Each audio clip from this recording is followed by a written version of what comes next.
Hello दोस्तों, आज हम बात करने वाले असल में भारत देश को आज़ादी कैसे मिली थी। आखिर क्यों अंग्रेजों को भारत जैसे देश को छोड़कर जाना पड़ा था।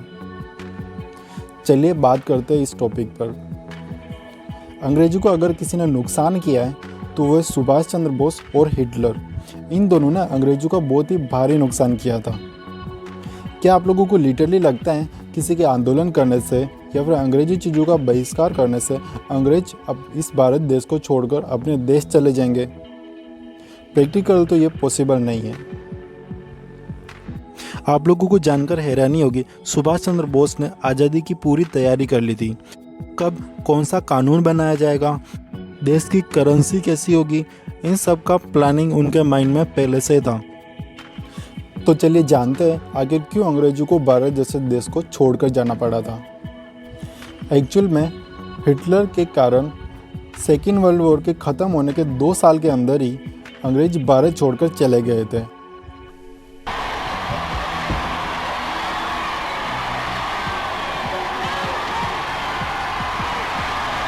इसलिए नहीं कि अंग्रेज सच में भारत को आज़ादी देना चाहते थे, बल्कि सच्चाई तो ये है कि उनको मजबूरन भारत को छोड़कर जाना पड़ा था।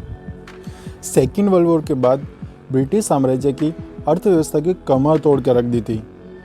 1945 के बाद ब्रिटिश साम्राज्य खुद अमेरिका के कर्ज में आ गया था।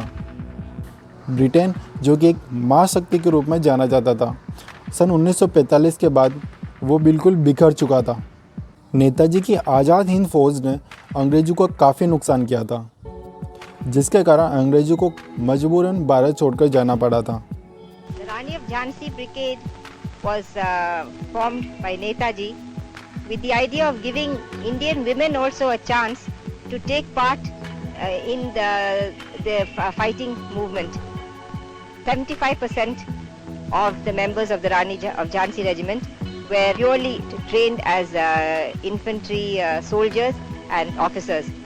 आपको बता दूं कि सुभाष चंद्र बोस इकलौते ऐसे भारतीय थे जिसको हिटलर भी एक महान व्यक्ति के रूप में जानता था।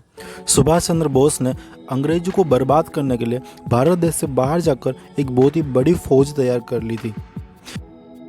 सुभाष चंद्र बोस वही व्यक्ति है जिसके कारण ग्रेट ब्रिटेन के खुद प्रधानमंत्री कांपते थे। भारत देश अंग्रेजों के लिए बस एक बाजारी जमीन की तरह था, जिसे वो समय समय पर दूसरों को कर्ज के रूप में उसे देते थे। जिसका सीधा सा उदाहरण बॉम्बे शहर है, जिसे उन्होंने काफ़ी बार कर्ज के रूप में दूसरों को बेचा था। We are now living in a period which is pregnant with immense possibilities.